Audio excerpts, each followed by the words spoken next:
Cost of common stock कह दें, cost of equity share capital कह दें, कॉस्ट ऑफ रिटेन्ड अर्निंग्स कह दें। थोड़ा सा डिफरेंस है देखेंगे, लेकिन हम 99% यही नाम यूज करेंगे बेटे, cost of retained earnings, cost of equity share capital, cost of common stock, cost of new equity.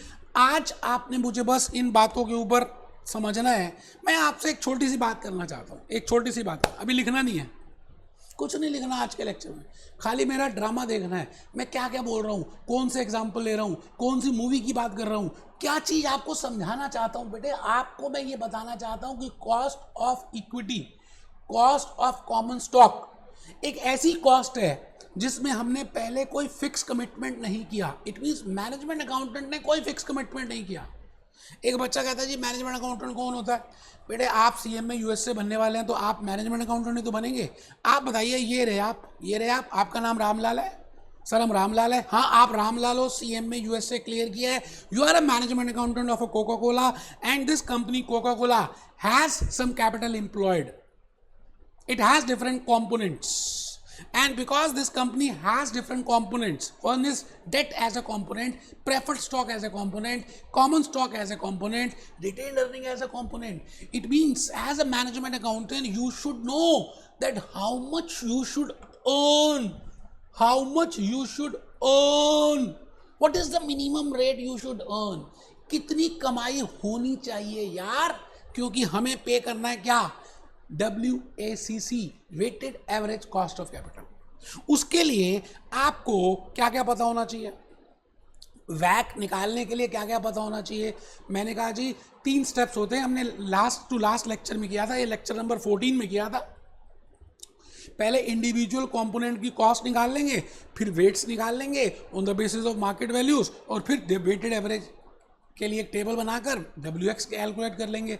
वही बात लिखी है, weighted average cost is minimum rate of return which must be the earning rate in order to fulfil the expectations.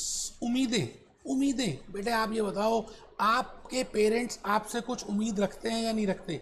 मैं as a teacher आपसे उम्मीद रखता हूं कि आप फर्स्ट अटेम्प्ट में क्लियर हों, आप बच्चों को रेफर करें, यूट्यूब में कमेंट पास करें और आप लाइफ में आगे बढ़ें। These are my expectations. Similarly आपके पेरेंट्स की आपसे एक्सपेक्टेशंस हैं, सोसाइटी की आपसे एक्सपेक्टेशंस हैं, और इसी तरह से एक इक्विटी शेयर होल्डर, एक प्रेफरेंस शेयर होल्डर, एक bond holder who has invested in the company, they must also have some expectations. We have already discussed what are the expectations of bond holders and preference shares holders. Today, आज के इस lecture में मैंने आपको बस ये बताना है कि इक्विटी शेयर होल्डर्स की एक्सपेक्टेशन में कोई रस्सी नहीं है बेटे, कोई बांध नहीं है। Because in case of bond holders, in case of preference share holders, we have assumed, we have a bond indenture, we have a certificate, we have already the terms that this will be the rate of interest, this will be the rate of dividend, this will be the time interval। सब कुछ हमने पहले से तय कर दिया होता है। किसमें? बॉन्ड होल्डर्स के केस में, प्रेफरेंस शेयर होल्डर्स के केस में। तो बेटे ज़्यादा लड़ाई झगड़े के चांसेस नहीं होते। आप ये बताओ, आपने घर में कारपेंटर को बुलाया और कारपेंटर से पहले रेट ही तय नहीं किया, that how much you will pay, how many dollars you will pay per day to that carpenter. अब कारपेंटर भी अंदर से खुश हो रहा है कि रेट तो पूछा नहीं, मैं जैसी काम खत्म होगा ज़्यादा रेट बता दूंगा। अच्छा, आप भी अंदर से खुश हो रहे हैं कि हमने जान के रेट नहीं बताया कि जितना देंगे इसको लेना पड़ेगा। इसका मतलब दोनों पार्टीज की एक्सपेक्टेशंस अलग अलग हैं। और लास्ट में क्या होगा, जिस दिन पेमेंट करनी होगी दोनों पार्टीज नाराज हो जाएंगी, क्योंकि उसकी एक्सपेक्टेशन कुछ और थी, उसकी एक्सपेक्टेशन कुछ और थी। Management accountant of a company has a very important task while calculating cost of equity share capital, because he has to move to the shoes of shareholders, to the shoes of common stock and find out what can be their expectations। उनकी उम्मीदें क्या हो सकती हैं, उनकी चाहतें क्या हो सकती हैं। वो ये सोचेगा कि अगर वो इक्विटी शेयर होल्डर बन जाता, अगर वो एज ए इन्वेस्टर कंपनी में इन्वेस्ट करता, तो उसकी क्या उम्मीद, क्या एक्सपेक्टेशन, क्या चाहत हो सकती थी। Then that will be quantified और उसका हम फॉर्मूला बना देंगे। तो बेटे मुश्किल कुछ है ही नहीं। इतने प्यार से, इतने आराम से लॉजिकली बताऊंगा कि आपको पता भी नहीं चलेगा लेक्चर कब कंप्लीट हो गया। तो बेटे पहली बात, मैं अभी कुछ लिखने की बात ही नहीं कर रहा, मैंने अपनी कहानी शुरू भी कर दी बेटे। ये मेरी कहानी थी, ये मेरी कहानी थी बेटे। मेरी कहानी मुंह जबानी भूपेश आनंद लॉजिक्स के साथ चलता है, भूपेश आनंद कंसेप्ट्स के साथ चलता है। तो मैं आपको अपनी कहानी के बारे में बताने जा रहा हूं, कॉस्ट ऑफ कॉमन स्टॉक। पहली बात थोड़ी सी डिफिकल्ट है, कोई बात नहीं, हम इसको आराम से समझेंगे, चर्चा करेंगे, डिस्कस करेंगे, कुछ आप कहना कुछ मैं कहूंगा, रास्ता कट जाएगा। यार क्या हो गया? Because there is no fix rate of dividend. मैंने कहा जब आप as a CMA USA join करेंगे डेलॉयट में, और डेलॉयट ने पहले आपको कोई ज्वाइनिंग लेटर नहीं दिया, अच्छा ज्वाइनिंग लेटर दे दिया लेकिन उसमें पे वे कुछ नहीं लिखी, तो बताइए 1 महीने के बाद जब आपकी ड्यू डेट आएगी सैलरी की तो प्रॉब्लम आएगी ना। It means because you will have a different expectation. Similarly is the case with equity shareholders that because nothing is being given, तो ये जो दिल है ना बेटे मानता ही नहीं है, लालची हो जाता है, लालच आ जाता है इसमें। एक मूवी आई थी दिल है कि मानता ही नहीं, ये दिल मांगे मोर, कुछ और कुछ और कुछ और कुछ और। बेटे आप मुझे बताइए as a equity share holder आप क्या एक्सपेक्ट करेंगे उस कंपनी से, बिकॉज डिविडेंड का रेट तो फिक्स नहीं है। जैसे ही मैंने कहा डिविडेंड का रेट फिक्स नहीं है, आप जब छोटे से थे ना 10th क्लास में, तो आपको x amount of pocket money मिलती थी पेरेंट्स से। 11th में आए, भले 10th में नंबर अच्छे भी नहीं आए, फिर भी आप 11th में तो आ गए, लेकिन आप बताइए 11th में आपकी एक्सपेक्टेशन पॉकेट मनी को लेकर जितना 10th क्लास में था उससे ज़्यादा होगी या कम होगी, क्योंकि मार्क्स अच्छे नहीं आए 10th के बोर्ड में। बेटे मार्क्स गए भाड़ में, आप कहोगे मैं 11th क्लास में आ गया हूँ, मेरी गर्लफ्रेंड भी है, मुझे स्कूल में कैंटीन में जाना है, my pocket money should increase as compare to 10th class. बोलो ऐसा होगा या नहीं होगा? इसका मतलब आप आने वाले, आप बेटे CMA USA कर रहे हैं, आप इंक्रीमेंट के लिए कर रहे हैं, आप आज इस ईयर इतना मिल रहा है, next year you will expect more, next year you will expect more to more, next year बेटे ये मानेंगे नहीं, समथिंग ये दिल मांगे मोर। इसी तरह से एज अ शेयर होल्डर आप मुझे बताइए, if the company has given you, Coca Cola ने आपको 10% का डिविडेंड दिया लास्ट ईयर, पास्ट ईयर 2023-24 में, अब आ गया 24-25, तो आप क्या एक्सपेक्ट करेंगे? डिविडेंड 10% ही एक्सपेक्ट करेंगे, 10% से कम एक्सपेक्ट करेंगे या 10% से ज्यादा एक्सपेक्ट करेंगे?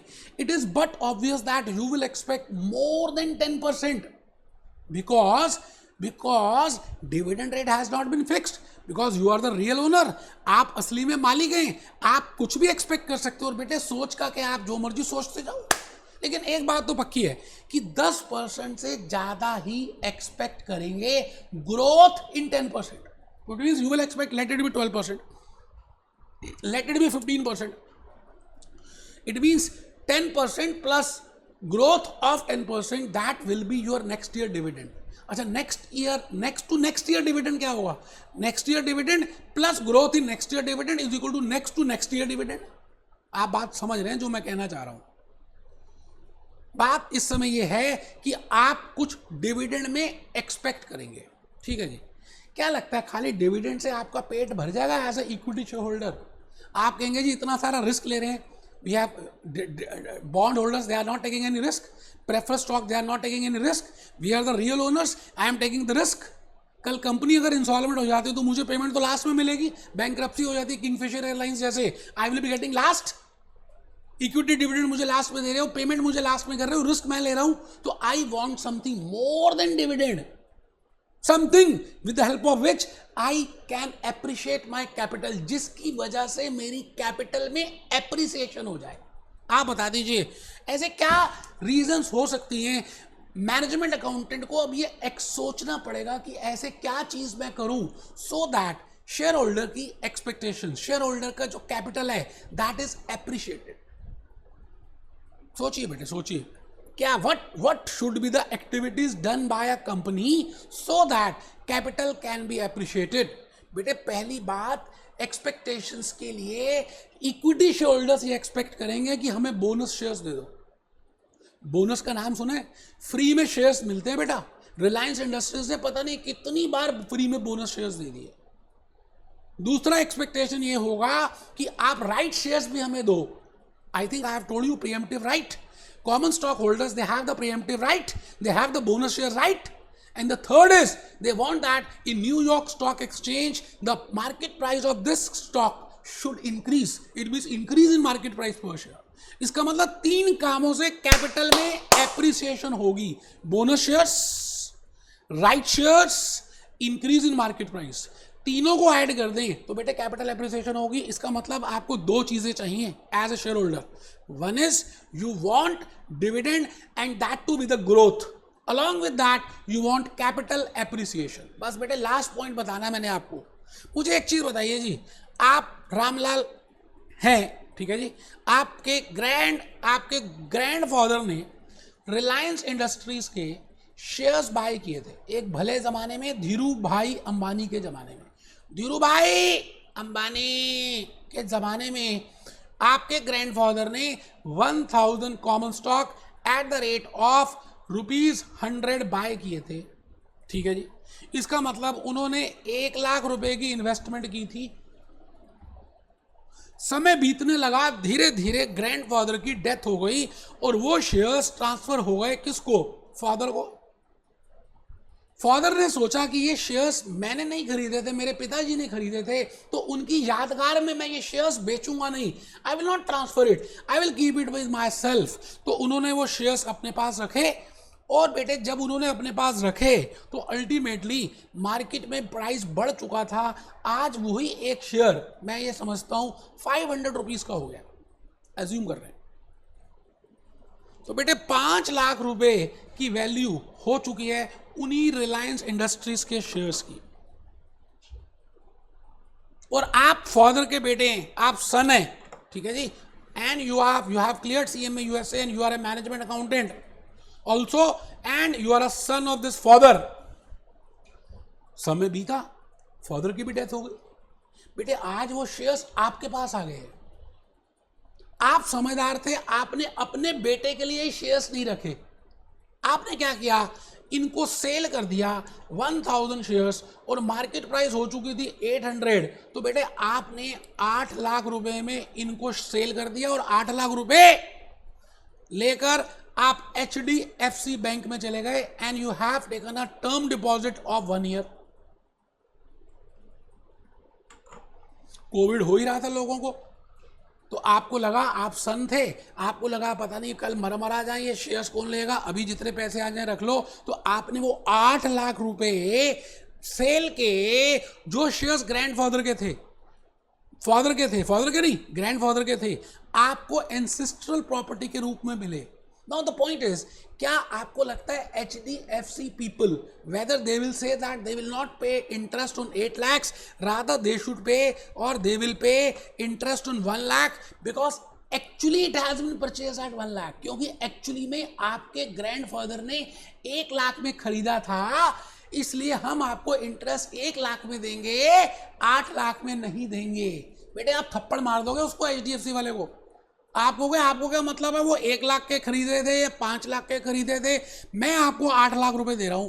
You should pay me interest on 8 lakhs. It means as a equity share holder. सुनना जरा ध्यान से, मैं कहां से कहां रिलेट कर रहा हूं. As a equity share holder आपको 2 चीजें चाहिए. एक तो मैंने अभी कहा डिविडेंड चाहिए, और डिविडेंड भी कौन सा? बड़ा हुआ ग्रोथ. तो लेट इट बी D1. अब देखिए, हमने D0 अगर कहते हैं, जैसे मैं टाइमलाइन बनाता हूं, तो D0 का मतलब है पास्ट ईयर, D1 का मतलब है नेक्स्ट ईयर. तो I want next year dividend, it means it is growth of first year on first year. ये लो जी. So I want dividend, first point. I also want growth in dividend, growth in capital. और बेटे ये जो dividend है ना, market price पे चाहिए. अभी अभी मैंने आपको रिलायंस इंडस्ट्रीज के एग्जांपल से बताया that it is a market value which plays a important role while calculating cost और इंटरेस्ट और weights. So dividend I don't want, no doubt dividend is calculated on the face value, but my expectation is I should get it on market price, because as per Reliance industries case study. आप बात समझ रहे हैं मैंने कहां से चीजों को रिलेट करके कहां कर दिया. अगर मैं इन दोनों को जमा कर दूं तो बेटे मैं यही कहूंगा this will be cost of retain earnings D1 upon MPS plus G। लिखना कुछ भी नहीं है, सब लिखा हुआ अभी मैं बता दूंगा यार। D1 का मतलब है नेक्स्ट ईयर डिविडेंड, MPS का मतलब है market price in the New York Stock Exchange, G का मतलब है growth in capital which can be due to bonus, which can be due to right shares, which can be due to increase in market price. तो आपको ये formula रटना नहीं है। और बेटे ये जो मॉडल है ना, ये जो मॉडल है, बातों ही बातों में मैंने आपको एक मॉडल ही करा दिया जिसका नाम है dividend dividend dividend growth model. लो जी, एक बच्चा कहता सर मजे आ गए। बेटे 3 मॉडल्स करने हैं, 3 मॉडल्स। आज मैं 3 मॉडल्स कराऊंगा बिकॉज इक्विटी शेयर कैपिटल की कॉस्ट को कैलकुलेट करने में थोड़ी सी मेहनत लगेगी। Preference shares में we don't have different models, we have just simple formula, we have the simple logic. In case of bond holders too, because all the things are fixed committed. But in case of equity shares, nothing has been committed, so there are more expectations. When there are more expectations, I have to find out, I have to see, you know, क्या क्या देखना पड़ेगा, मुझे देखना पड़ेगा कि क्या करूं।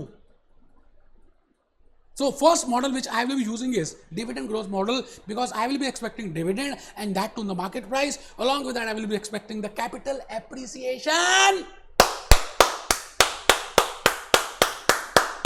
आइए जी, आइए थोड़ी सी बात अब लिख लें, आपको समझ थोड़ी सी आ चुकी है। मैं चाहता हूं कि आप लिखेंगे तो आपको ज़्यादा समझ आएगा।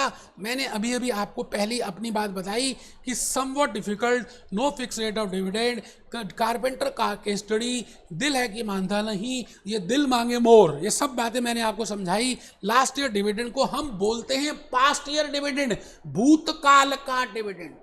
हम फ्यूचर डिविडेंड की बात करेंगे, भूतकाल तो पास्ट ईयर का था, प्रेजेंट में खड़े हैं, future next year dividend which I will be getting in the coming year that is more than this year. वो बात मैंने लिख दी है बेटे, देखो D0 दिस इज D1।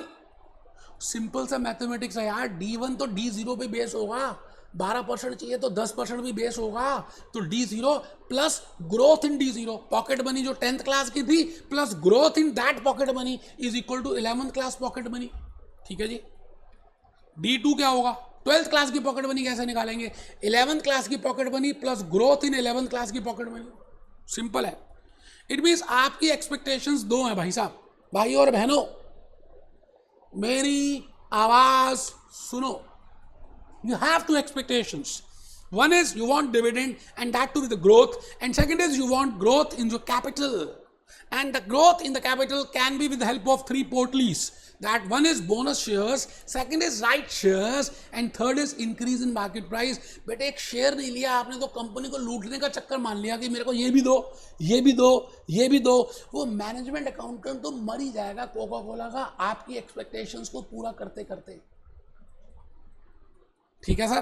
तो आपको फिर मैंने रिलायंस केस स्टडी बताई और फिर ये बताने की कोशिश की that how we can calculate. बेटे आप ये बताओ क्या लगता है ये फॉर्मूला आपको लॉजिकली समझ आ रहा है? आप लिख लो मेरे बेटे। मैंने लॉजिक्स बताने की कोशिश की है कि मैं इसको न्यूमरेटर में क्यों लिख रहा हूँ और इसको डिनोमिनेटर में क्यों लिख रहा हूँ, और यही चीज़ डिनोमिनेटर पे क्यों आएगी। बेटे भूपेश आनंद ने लॉजिक बताया है, आप दुनिया को बता देना। Cost of retain earnings, cost of equity is equal to numerator upon denominator which is equal to D1 upon MPS plus G। अब आपको पता होना चाहिए D1 क्या है। D1 is equal to next year dividend, MPS क्या है market price per share, G क्या है ग्रोथ रेट। ठीक है सर, आप लिख लेना, वो मैंने बता ही दिया। सो दिस इज अब एक बात और बतानी है बेटे, अभी तो कहानी चल रही मेरी, अभी हैंड रिटन स्लाइड्स दिखाऊंगा, PPTs दिखाऊंगा। मैंने आपको ये बताना है कि डिविडेंड ग्रोथ मॉडल आप तभी यूज कर सकते हैं अगर आपको दोनों कंपोनेंट्स पता हो, एक डिविडेंड और एक ग्रोथ, एक डिविडेंड और एक ग्रोथ रेट। सपोज करते हैं आपके एग्जामिनेशन में एक बार मैंने देखा क्वेश्चन आ गया, ये हॉक में भी दिया हुआ है, ग्लेम में भी, वाइले में भी है, they have not given the growth rate. So in that case I can not assume that this is a growth rate. एक तो ये है कि क्वेश्चन ही छोड़ देते हैं, वो कहेगा जी ग्रोथ रेट है ही नहीं, मैं कैसे करूं। एग्जामिनर कहेगा नेक्स्ट टाइम एग्जामिनेशन में दोबारा पे करना, फिर आ जाना। बट बेटे क्वेश्चन नहीं छोड़ना है, आपने अज्यूम करना है दैट ग्रोथ रेट इज 0। क्या 0? If growth rate is not given, you will not assume from your own side, rather you will assume that growth rate is 0. आप मान लेंगे कि वो 0 है। चैप्टर ही क्लोज। तो इसका मतलब खाली डिविडेंड रह जाएगा, यही बात लिखी है, if growth rate is missing then only dividend will be there. तो बेटे उस मॉडल का हल्का सा नाम मैंने चेंज किया है, हॉक ने खाली फॉर्मूला दिया है, बट मुझे लगा खाली फॉर्मूले से, या वायले ने फॉर्मूला दे दिया, ग्लेम ने फॉर्मूला दे दिया, मुझे लगा खाली फॉर्मूले से शायद आपको लॉजिकली बात समझना है, तो मैंने उसको क्या किया, एक हल्का सा नाम दे दिया उस मॉडल को, आ कागज कलम दवात ला, लिख दूं मैं तेरा नाम अपने नाम के साथ, डिविडेंड प्राइस मॉडल। और उसका फॉर्मूला बड़ा सिंपल सा है, बड़ा ही सिंपल है जी।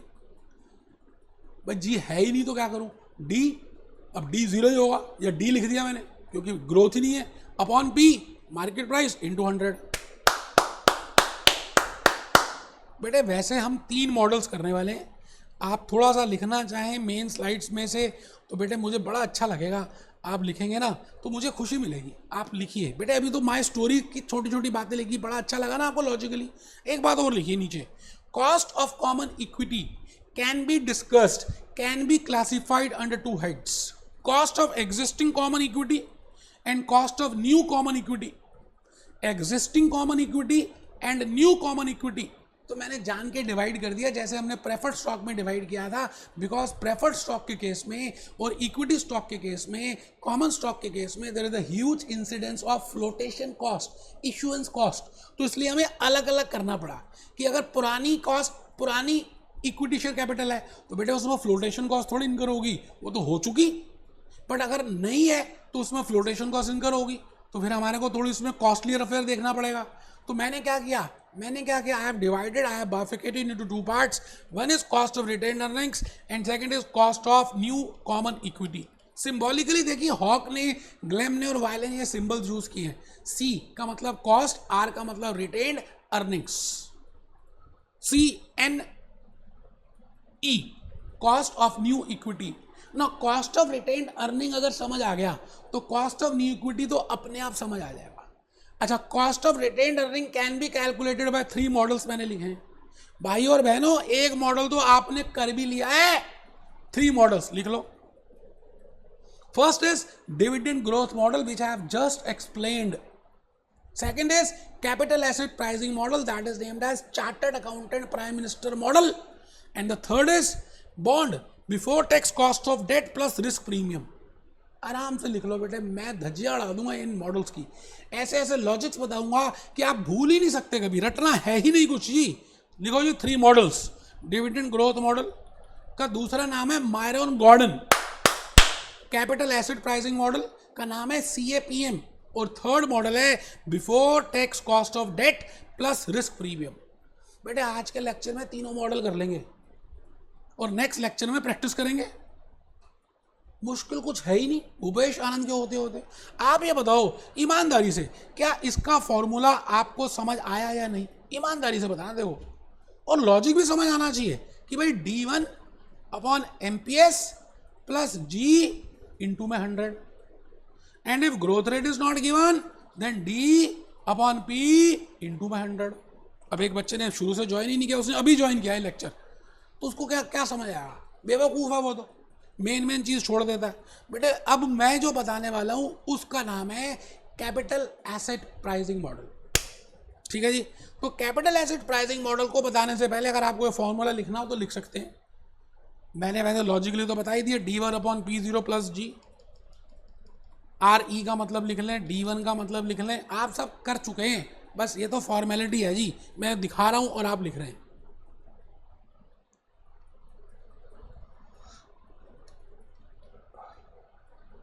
इन case dividend is not expected to grow, तो D0 P0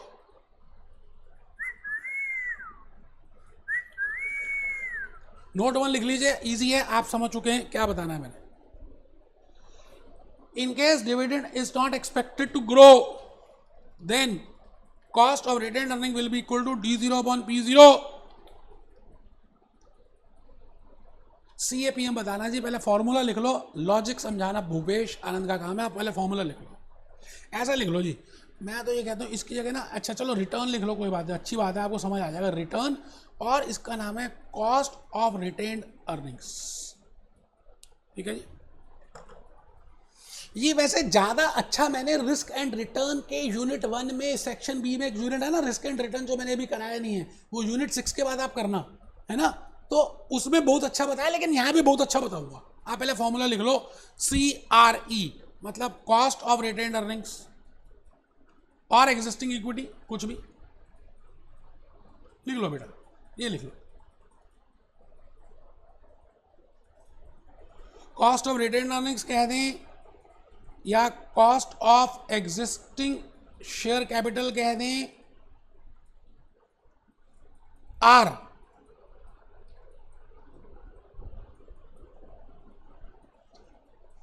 रिटर्न कह दें, रिटर्न टू इन्वेस्टर,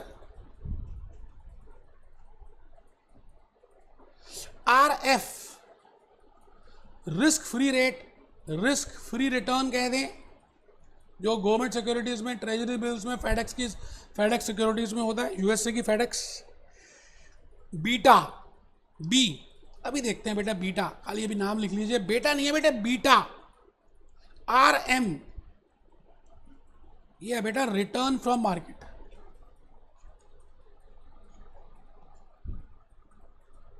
RF तो लिख ही चुके हैं।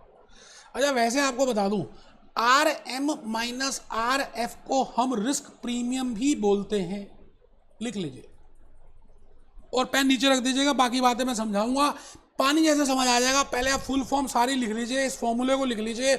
मैं अज्यूम कर रहा हूं कि आपको ये फॉर्मूला समझ ही नहीं आया, आता ही नहीं है, बिल्कुल जीरो है आप, कोई घबराना नहीं है, no tension. Cost of retained earning is equal to R is equal to RF plus beta, bracket में RM माइनस RF, नीचे लिख दिया मैंने cost of retained earnings, cost of existing equity share capital, R का मतलब return to investors, RF का मतलब risk free return, B का मतलब है बीटा, RM का मतलब return from market, RM minus RF ये मैंने अपनी तरफ से बताया है कुछ, रिस्क प्रीमियम। आप मुझे एक बात बताइए जी, मुझे एक बात बता दीजिए, एक फॉर्मूला और लिख लीजिए, फिर एक साथ बताना शुरू करेंगे। मॉडल नंबर, ये तो 2 था, इसमें लिख लो जी मॉडल नंबर 2,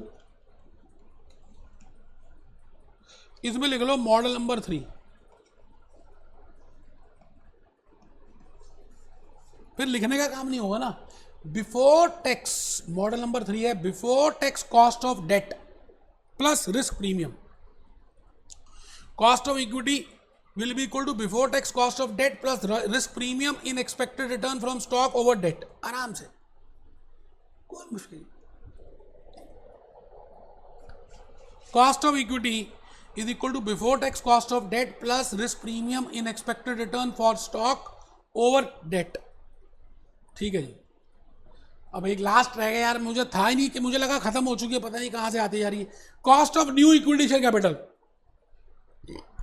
मेरे नहीं हो, नाराज हो जाओगे यार लिखते लिखते ही। मैं कितना लिख रहा हूँ, टाई पहनी है, गर्मी है, पसीने आ रहे हैं और फिर पढ़ा रहा हूँ, 100% होकर लिखोगे नहीं, थप्पड़ मार दूंगा, लिखो उसको।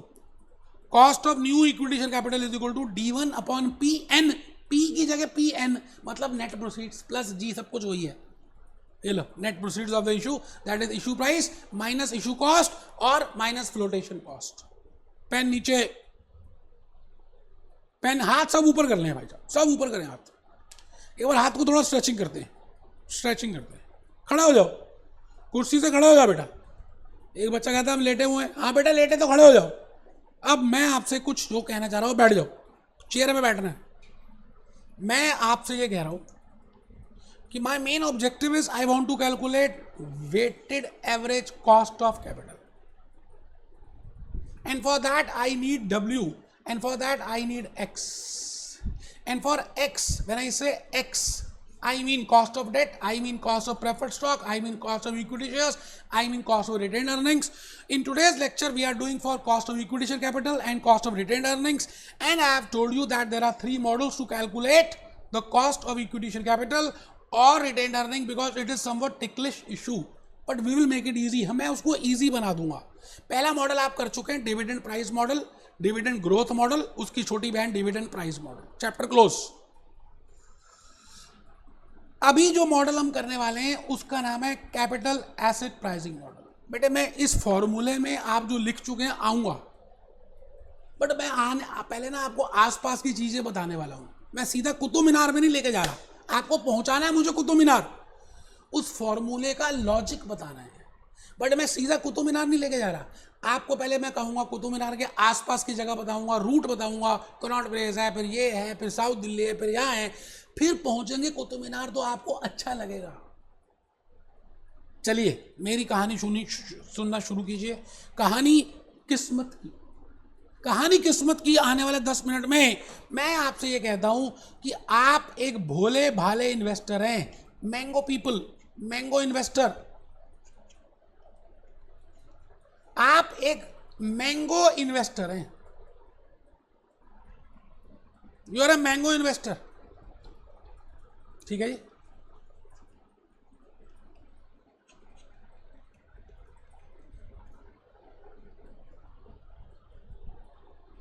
मॉर्निंग में 8 बजे अपने घर से निकलते हैं और रात को 8 बजे अपने घर पहुंचते हैं। सर मैं ये मान के चल रहा हूं पोस्ट कोविड सिनेरियो में,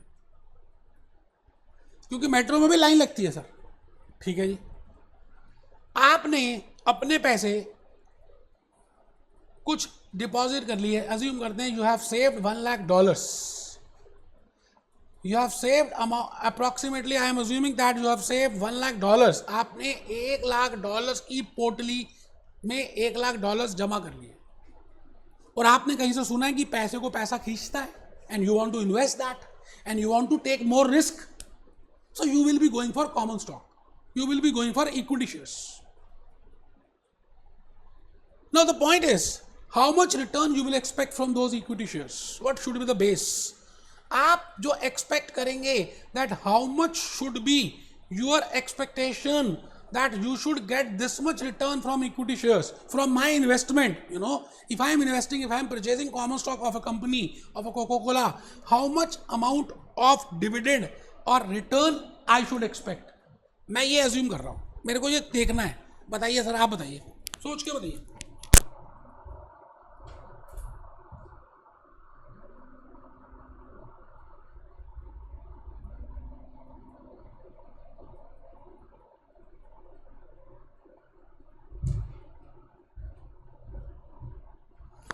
हाँ जी सर, सोचिए और बताइए। भाई आप सीएमए यूएसए कर रहे हैं, तो आप क्या लगता है आपको आपकी सैलरी क्या होनी चाहिए? कोई बेस तो होना ही चाहिए। अज्यूम करते हैं, मैं आपको कुछ डाटा देता हूं कि भाई अगर आप ग्रेजुएट, एक स्टूडेंट ग्रेजुएट है, then he will be getting $10,000 as salary, and you are graduate plus CMA USA, management accountant. तो क्या लगता है, what you will expect that your minimum salary should be? आपको क्या लगता है कितनी होनी चाहिए? तो बेटे बड़ी सिंपल सी बात है, 10,000 प्लस समथिंग, बिकॉज आपने एक new knowledge, additional knowledge gather किया है, and that knowledge is CMA USA.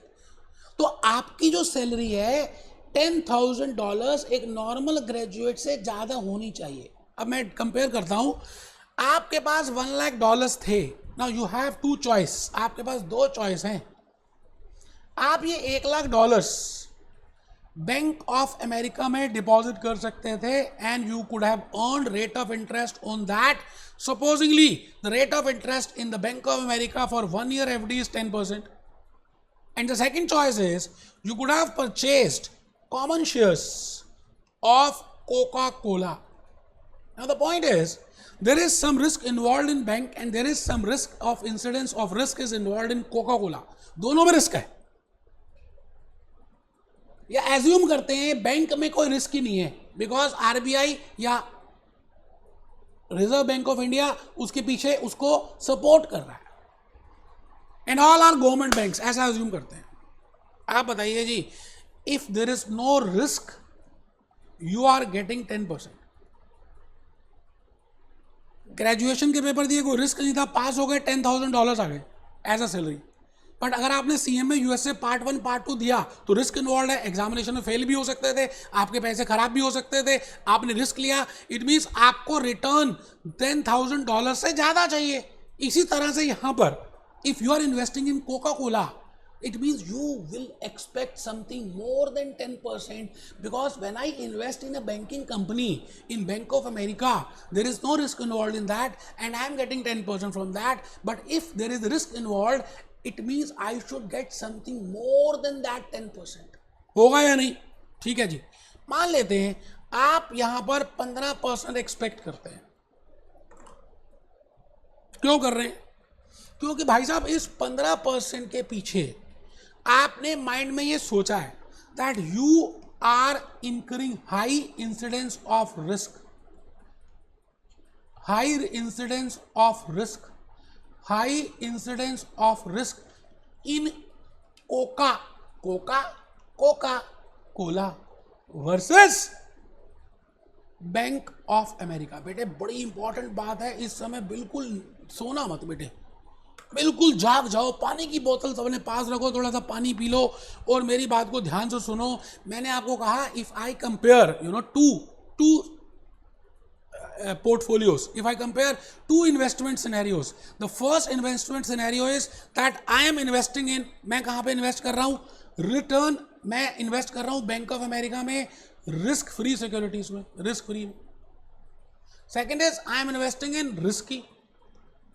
तो बट नेचुरल है कि मेरी एक्सपेक्टेशन, मेरा rate of expectation will be more in case of risky as compare to risk free.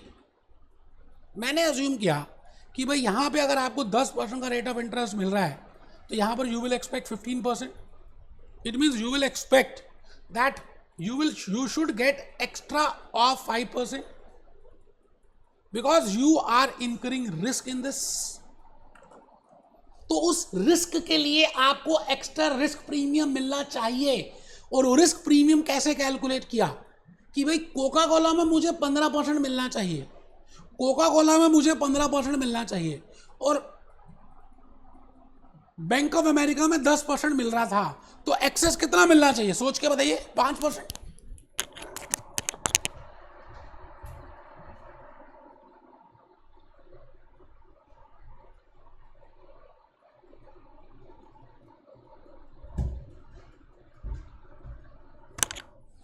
It means this excess 5% which you are expecting is due to risk. So I will say this 5% is named as risk premium. बोलो भैया, 5% का मतलब समझ आ गया, risk premium. तो मेरे पास आपके सामने 2-3 कैलकुलेशंस आ भी चुकी हैं।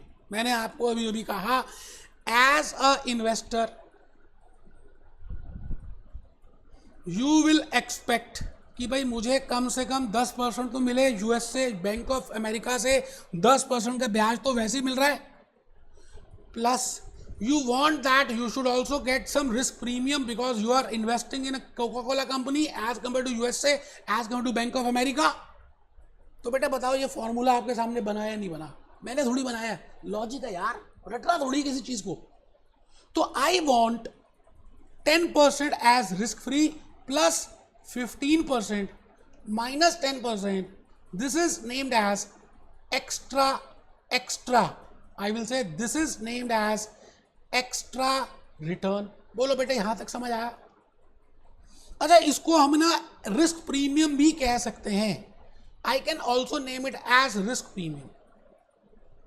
अच्छा, इस एक्स्ट्रा रिटर्न के लिए, for earning this extra return you have to bear risk. आपको रिस्क बियर करना पड़ेगा इस एक्स्ट्रा रिटर्न के लिए। और बेटे रिस्क को डिटरमाइन करने के लिए हम आज एक टूल का इस्तेमाल कर रहे हैं और उस टूल का नाम है बीटा।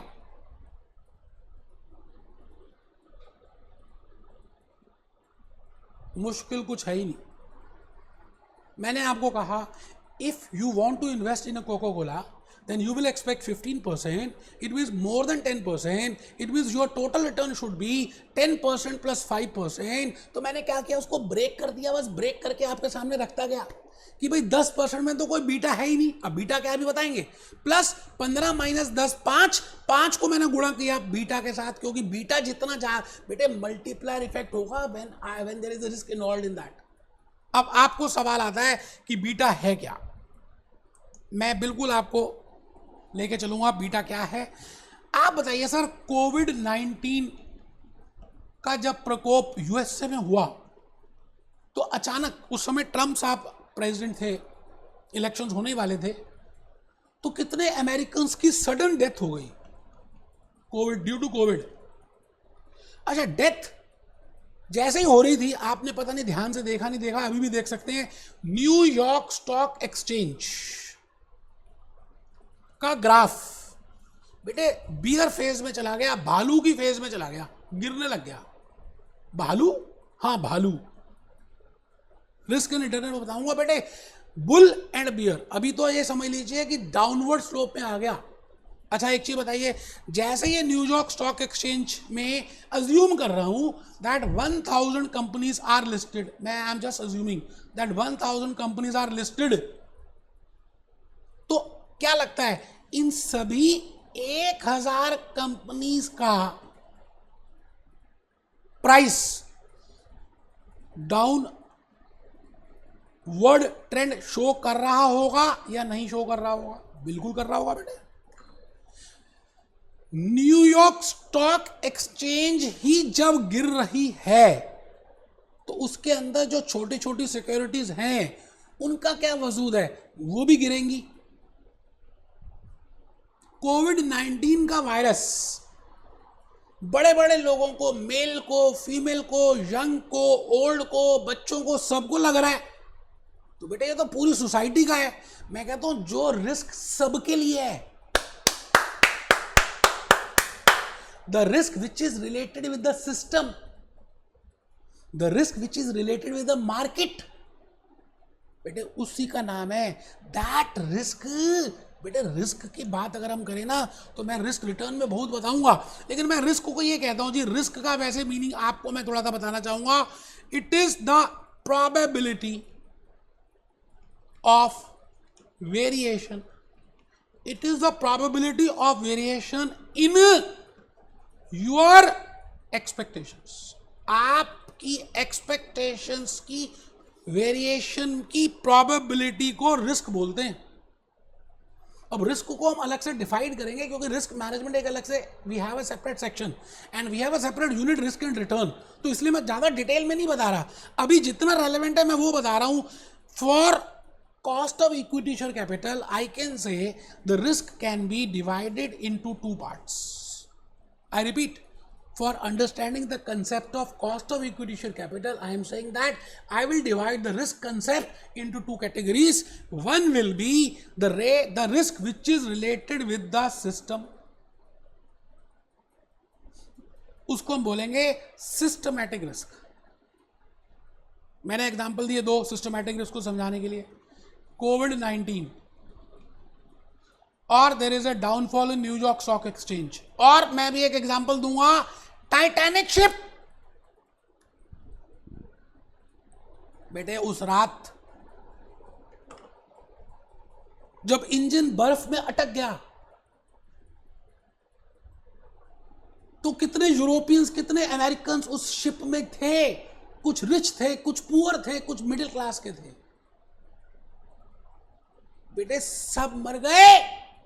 मैंने कहा टाइटैनिक जब डूबी तो उसमें जो जो था सब डूब गया क्योंकि सिस्टम ही डूब रहा है। So that risk which is not customized, which is not related to a particular security, which is not related to particular script, जो सबके लिए यार, उस रिस्क का नाम है सिस्टमैटिक रिस्क और मार्केट रिस्क भी कह सकते हैं। मेरी बात आप समझ रहे हैं? लेकिन उसी रात एक लड़का था दीवाना सा, एक लड़की थी दीवानी सी। अगर आपने टाइटैनिक शिप देखी हो तो बेटे एक लड़का वो चाहता तो अपनी जान बचा सकता था, लेकिन उसने क्या किया, अपनी जान को खतरे में कर दिया और उस लड़की जिससे वो प्यार करता था उसका बैलेंस बनाने के लिए खुद मर गया, उसको जीवित रख गया। तो मैं कहूंगा that risk is only for that लड़का एंड लड़की, that is not for whole people, that is named as unsystematic risk, जो एक पर्टिकुलर स्क्रिप्ट के लिए है, which is related to a company. भाई लेमैन ब्रदर्स गिरी तो it is only the Lehman brother के स्टॉक ही तो गिरेंगे। जनरल मोटर्स क्यों क्यों गिरेंगे, कोका कोला के क्यों गिरेंगे, पेप्सी के क्यों गिरेंगे। बट अगर न्यूयॉर्क स्टॉक एक्सचेंज ही गिर रही है तो फिर तो कोका कोला के भी गिरेंगे, पेप्सी के भी गिरेंगे, एक्स कंपनी के भी गिरेंगे, वाई के भी गिरेंगे। या अगर न्यूयॉर्क स्टॉक एक्सचेंज ऊपर जा रही है तो सभी के ऊपर जाएंगे, बिकॉज आपको हवा की लहर के साथ जाना है। It means that risk which is related with the system, which is related with the market, which is uncontrollable, आप कंट्रोल नहीं कर सकते। टाइटैनिक का रिस्क क्या कंट्रोल कर पाया कोई? बेटे उस दिन मरते ही नहीं अगर हम कंट्रोल कर लेते तो। Uncontrollable, that risk which can not be controllable, but the risk which can be controllable, जो रिस्क को हम कंट्रोल कर सकते थे, which is to a specific security, which is for a specific company, it is named as unsystematic risk, and which is common in toto for all, it is named as systematic risk. अब इसको हम control कर सकते हैं बेटे, systematic और unsystematic को मैं बताता हूं। तो मैंने यहां पे लिखा अनसिस्टमैटिक रिस्क, और यहां लिख रहा हूं बेटे डिटेल में तो मैं रिस्क एंड रिटर्न यूनिट 1 में बताऊंगा, आप टेंशन मत लेना, अभी जितना चाहिए मैं उतना दे ही रहा हूं। Systematic risk, it can not be controlled, इसको हम कंट्रोल नहीं कर सकते भाई साहब, बट यहां पे लिख रहा हूं it can be controlled। भाई आग एक ही फैक्ट्री में लगी, मैगी में ही प्रॉब्लम आई नूडल्स में तो मैगी के शेयर से तो गिरेंगे, कैडबरी में प्रॉब्लम आई तो कैडबरी के शेयर से तो गिरेंगे। न्यूयॉर्क स्टॉक एक्सचेंज ऊपर जा रही है बट कैडबरी में कीड़े निकले चॉकलेट के अंदर, तो कैडबरी की चॉकलेट लेना बंद कर दी लोगों ने, सेंटीमेंट अगेंस्ट हो गए, तो कैडबरी का शेयर नीचे आ गया, ओनली कैडबरी। तो मैं कहूंगा this is unsystematic risk. But जब पूरी न्यूयॉर्क स्टॉक एक्सचेंज ऊपर या नीचे होगी, कुछ भी हो सकता है, दैट इज सिस्टमैटिक रिस्क। आगे देखिए क्या लिख रहा हूं, इट कैन बी कैलकुलेटेड। बेटे इसको ना कैलकुलेट कर सकते हैं, it can not be calculated, इसको कैलकुलेट नहीं कर सकते। किसको? I can not calculate unsystematic risk, but it can be controlled with the help of a rule, that is don't put all eggs in one basket, एक basket में सारे अंडे मत रखो, इसको बोलते हैं बेटा डाइवर्सिफिकेशन। डिटेल में तो वहां बताऊंगा जहां पर इसकी जरूरत है, यहां पे तो वैसे भी इसकी जरूरत नहीं थी। जरूरत किसकी है? इसकी है बेटे। इसको एक टूल से निकाल सकते हैं, जैसे देखो मेरे पास इलेक्ट्रॉनिक पेन है, मैं इस पेन से इलेक्ट्रॉनिकली लिख रहा हूं, ठीक है। ये कैलकुलेटर एक टूल है, ठीक है। ये हाइलाइटर एक टूल है, ठीक है। ऐसे ही इसको कैलकुलेट करने का एक टूल है जिसका नाम है बीटा। भूपेश आनंद रटवाता कुछ नहीं है बेटे, उस फॉर्मूले में बीटा मुझे यूज करना है, तो पहले मैं बीटा का बेस तो बना दूं, क्योंकि बेबी को बेस पसंद है। बीटा बीटा बीटा, तो beta is a tool with the help of which we can calculate incidence of systematic risk। भाई आप किसी कंपनी में इन्वेस्ट कर रहे हैं, कोका कोला में इन्वेस्ट कर रहे थे, तो उसमें कितना रिस्क है आप उसको निकाल सकते हैं बीटा के फैक्टर से। अब इसमें फॉर्मूला है, वो रिस्क रिटर्न में वाले यूनिट में बताऊंगा क्या फॉर्मूला। बहुत बढ़िया सा फॉर्मूला बेटे, बहुत बढ़िया सा फॉर्मूला है। Correlation between market and security into standard deviation of security upon standard deviation of market is equal to beta। लेकिन अभी नहीं कर रहे, अभी जरूरत नहीं है, अभी मुझे CAPM बताना है। मैं यहां था बेटे, यहां था, देखो कहां से कहां पहुंचा बेटे, मैं यहां था कि बीटा है क्या। भाई बीटा एक टूल है जिसकी हेल्प से हम सिस्टमैटिक रिस्क कैलकुलेट कर सकते हैं। उम्मीद है कि आपको ये फॉर्मूला समझ आ गया होगा बेटे। मैंने इसके प्रैक्टिकल्स नेक्स्ट लेक्चर में कराना ही है, आपको टेंशन ले रहे हो। आप आज समझने का काम करो यार, ज़्यादा प्रेशर मत रखो। So I have told you 2 models. एक बच्चों को नींद आ रही है, दूसरा बच्चा कह रहा पानी पी ले. बेटा first model is dividend growth model and second model is CAPM. Chartered accountant prime minister नहीं है, कैपिटल एसेट प्राइसिंग मॉडल है. और उसका लॉजिक मैंने आपको बता दिया. बेटे तीसरा मॉडल तो इतना सिंपल है कि उसका फॉर्मूला ही लिख लो बस. बाकी तो जब प्रैक्टिकल करेंगे तो आपको वैसे समझ आ जाएगा. इतना सिंपल है, इतना सिंपल है कि मैं क्या बताऊं, बताना ही नहीं है बेटे मेरे को. भाई डेट जब हम लेते हैं तो डेट में एक रिस्क होता है, बट इक्विटी में ज़्यादा रिस्क होता है एज कम्पेयर टू डेट. तो ठीक है, वो कह रहा है इन दोनों को ऐड कर दो, जितना डेट में रिटर्न मिलता है वो तो कर ही लो, प्लस रिस्क प्रीमियम और ऐड कर दो क्योंकि आप ज़्यादा रिस्क ले रहे हो. तो बड़ा सिंपल सा फॉर्मूला बन गया जी, before tax cost of debt. भाई जितना, जैसे मैंने कहा था ग्रेजुएट हो, CM में US से किया हुआ है, तो जितने पैसे पहले मिल रहे थे वो तो मिलने ही चाहिए, प्लस कुछ और, क्योंकि आपने रिस्क लिया है. तो वही कंसेप्ट है, before tax cost of debt plus risk premium in expected return for stock over debt, because you are investing in a stock, it is more risky, so in that case you want more return, so that extra return which you want, for that you want some premium. तो बेटे इन दोनों को जमा कर देंगे, आ जाएगा. और एक लास्ट पॉइंट मैंने आपको बताया था, that in equity shares, if that equity shares are new equity shares, then there is a incidence of issue cost, flotation cost. Raising capital बताऊंगा, मर्चेंट बैंकर्स अपॉइंट करने पड़ते हैं बेटे, कैपिटल इशू कंट्रोलर्स अपॉइंट करने पड़ते हैं. तो वो जो कॉस्ट होती है आपको बियर करनी पड़ती है. इन्वेस्टर्स की एक्सपेक्टेशन पूरी होती है लेकिन आपको पैसे कम मिलते हैं. तो देखो मैंने क्या लिखा है, cost of new shares is equal to D1 upon PN. PN का मतलब क्या है, net proceeds plus D. Formula तो वही है बेटा, डिविडेंड प्राइस मॉडल वाला. मतलब आप मार्केट प्राइस की जगह PN लिख रहे हो. PN means net proceeds. Net proceeds का मतलब क्या है, issue price minus flotation cost. तो बेटे लॉजिक वही है. एक बात आपको मैंने डिविडेंड ग्रोथ की बढ़िया से समझाई, कैपिटल एसेट प्राइसिंग मॉडल बताया, तो बेटे देखो कितना आसान सा हो गया. लेक्चर 17 में हम कॉस्ट ऑफ इक्विटी के और वेटेड एवरेज कॉस्ट के प्रैक्टिकल करेंगे और फिर आगे चलेंगे. Be happy, B jolly, B cheerful.